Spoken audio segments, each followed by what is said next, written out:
There we go. We're at where we want to be.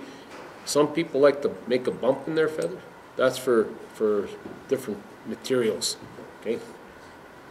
This one here I like to keep nice and stiff. All right. Same thing. You're going to pinch it in. Pinch. See? Grab the material. You can hold it.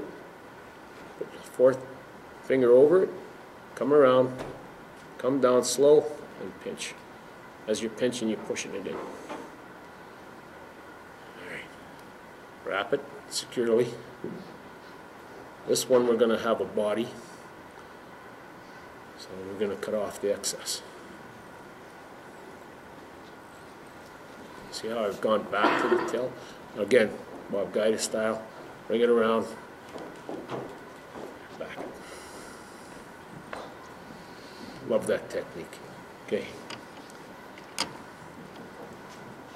We're going to use a little bit of that extra heavy material for the body. Some people like to use lead on theirs. Not with tungsten, I don't. I'm just bringing it in for the body material. It's a little heavier, shows the fly a little better. See that? As I hung onto the material, I still got a wrap in there. Okay, trim off without cutting the thread. All right? Nothing like that happening. It happens all the time. Always keep, as you see here, bobbing nice and tight, and you'll get there. Okay, now we're going to wrap in crystal chenille. And it's a medium crystal chenille. Olive green crystal chenille. Works very well. You can tie it in all kinds of colors. So the other material I'm going to be using is the polar ice, all right? And it comes in a variety of colors: red, black, and my favorite, the olive. Okay. So let me get the crystal chenille here tied in and go from there. Another technique of wrapping body materials together. Once you start learning that you've purchased over $5,000 worth of material in your life, you tend to get the idea of what materials work with each other. Sometimes. But what we use now in the fly tying arsenal is a lot of the materials that you're going to be playing with are synthetic, right? In the old days, it was all hooks and feathers and whatever else they could get into.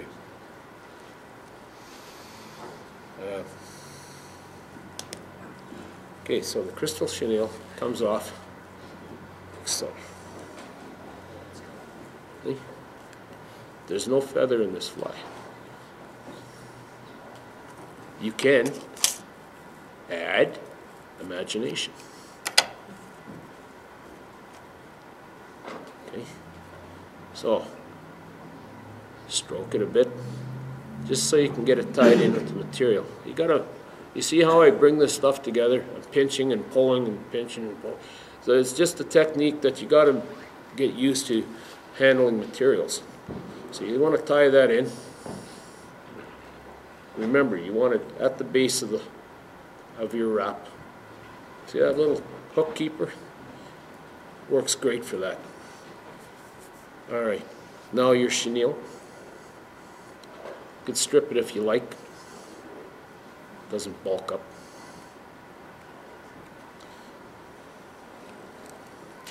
Get it tied in. Get it all wrapped in there. Okay, now advance your thread. Right? Always leaving room for that head. So now, what I do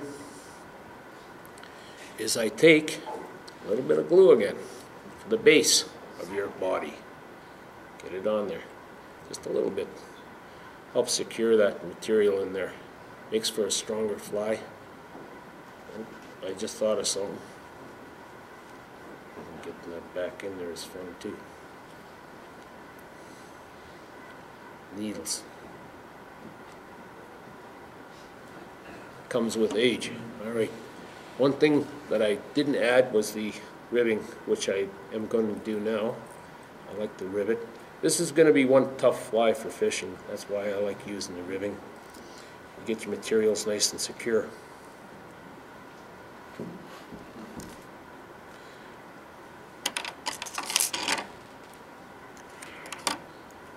All right, here we go. Advance.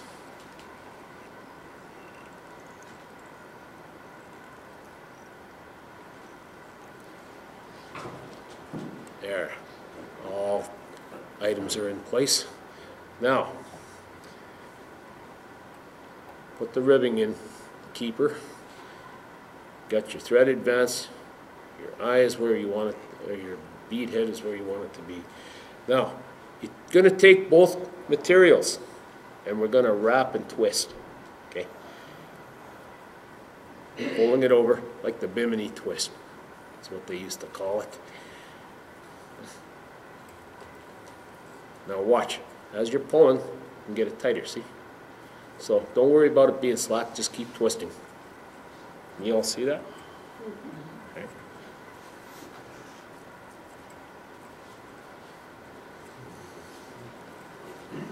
You get used to it. That's getting the materials and getting the feel of the material. Don't be shy. This is one of my own patterns that I've designed. And with the polarized chenille, I really like the effect I get. Have you tried spinning that? Yep. Does it work just as good? Yeah. You can do this technique. You can spin your chenille on the shank first, and then over wrap. No, what I'm getting at is put your hackle pliers. Yeah, yeah. Oh yeah, spin. Spin it, yeah. Of course. Yeah. But I like to get really tight with everything, so watch, see, pull it, and it keeps walking back and forth, so let it go, it ain't gonna get away that far, okay? See how long I got it? For extra durability and easier to go ahead and hang on to with your hackle pliers. There, now, got everything in place, we're going to wrap the body. And as I come up, I pull the hairs off the polarized chenille back so that you can... You don't use your rotary for that? The rotary? The rotary? No, not at this point because I got my keeper in there for the ribbing. Okay. So, here we go. Now I'm pulling it back so that we get it to stand up, right? And you're watching your body proportions. You can go thicker, you can go thinner, whatever you like. Okay? It's just about proportions of the fly. Am I worried about the space I've got here between the bead? No, because I'm gonna get that in there. And as you can see, I've got enough material to do that.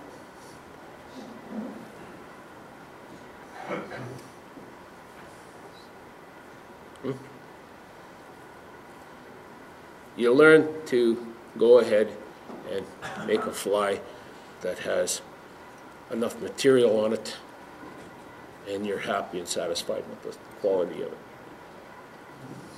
Okay, so you've left yourself a little bit of length there, that's fine. You're going to use it on another fly. Some of the material is waste, so you got to just chuck it in the garbage. Okay.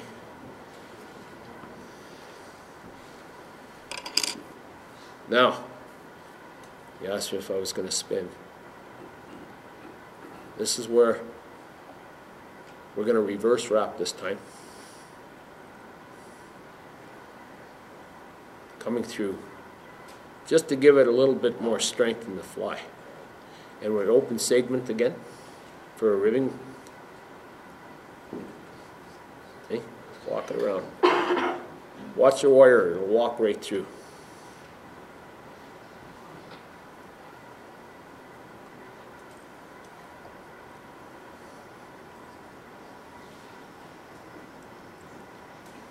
home. Tie off.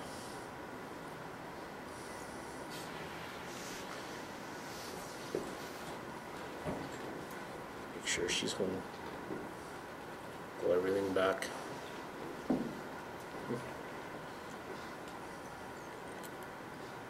Okay, got it tied in, right? Watch.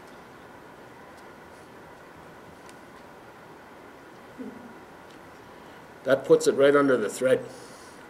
You won't have anything barbed up, sticking up on it, right?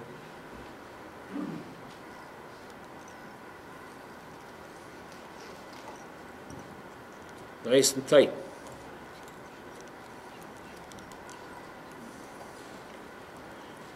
Can you put a head on it? You bet. You can add some little bit of hackle on there if you like. Some of the woolly buggers. It's your imagination. Do what you like. But this is the way I tie this polarized fly. I think it's going to be a great one for the water. How do we fish the 3 patterns that I tied? Well, I should say the 2. The muddler minnow is, I use an intermediate. I like fishing it wet.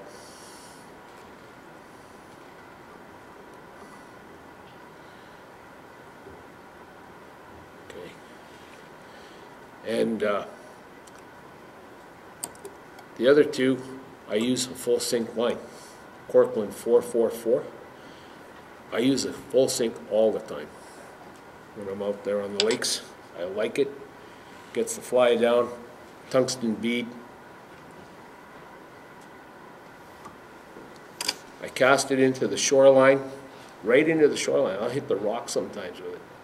And I'll have all my line out, okay, on a sink line. A lot of people just use half of it. Use it all. Get it out, cast it, slam it into the shoreline. You got yourself, if you're in the boat like I am, I got the electric trolling motor, and I take off. And I buzz off, and I get out from the shoreline. You ask Paul and Dipper Dan and that. They've seen me do it. And then I'll go ahead, and I'll start stripping. And I'll tell you, I'll walk it right through from the shallows out. And wherever the fish is sitting, he's normally at the shoals. And about 10, 14 feet out, depending on the shoal, they'll come straight up for that fly.